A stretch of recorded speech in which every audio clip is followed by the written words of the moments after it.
Kalian pernah mikir gak?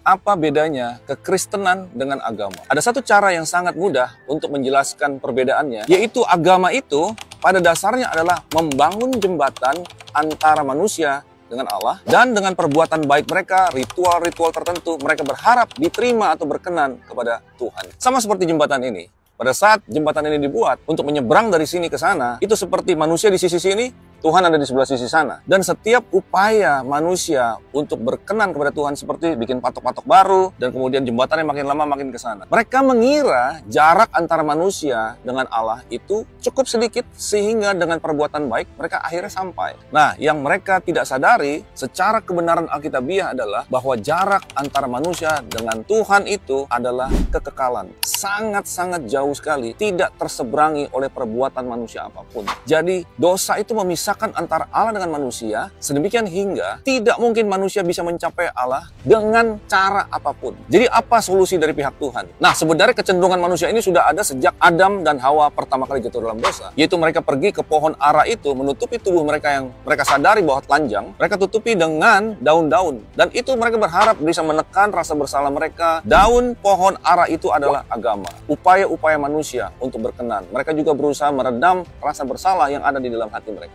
Tapi apa solusi dari Tuhan? Pada hari itu di Taman Eden, Tuhan tidak menerima pohon ara, Tuhan tidak menerima dedaunan, Tuhan tidak menerima inisiatif-inisiatif manusia. Tapi Tuhan datang dengan solusinya sendiri. Dia memberikan kulit binatang kepada Adam dan Hawa. Dan kulit binatang ini diambil dari binatang yang disembelih. Dan masih berdarah-darah, ditaruh di tubuh daripada Adam dan Hawa. Mulai hari itu kita tahu bahwa di dalam konsepnya Tuhan, kalau manusia harus dipulihkan hubungan dengan Tuhan, tidak akan pernah terjadi dari inisiatif manusia kepada Tuhan, harus dari inisiatif Tuhan kepada manusia. Jadi mulai hari itu kita tahu manusia hanya bisa ditebus atau diperdamaikan kembali dengan darah, yaitu dari kurban. Karena upah dosa adalah maut. Karena Tuhan sayang kepada manusia, Tuhan tidak mau manusia masuk ke dalam maut, maka Tuhan pindahkan hukuman maut itu kepada yang namanya kurban ini. Pada saat itu ada binatang-binatang yang dikurbankan selama perjanjian lama. Tetapi kemudian puncaknya adalah Tuhan Yesus sendiri menjadi kurban pamungkas, kurban yang terakhir, kurban yang sempurna yang memperdamaikan antara kita dengan Dia. Jadi, bukan kita harus menyeberang dari sisi sini ke sana, tidak pernah bisa terjadi, tidak pernah bisa berhasil. Tapi Tuhan dari seberang sana telah datang kepada kita. Dia yang berinisiatif, Dia yang melakukan kurban itu sendiri, sehingga akhirnya kita bisa diperdamaikan. Jadi Tuhan Yesuslah jembatan antara Tuhan dengan manusia. Kita hanya perlu percaya kepada Dia, berjalan di dalamnya, maka kita diperdamaikan dengan Dia. Saya ingin bacakan satu ayat firman Tuhan yang menggambarkan sharing saya hari ini, yaitu di 2 Timotius 1 ayat yang ke-9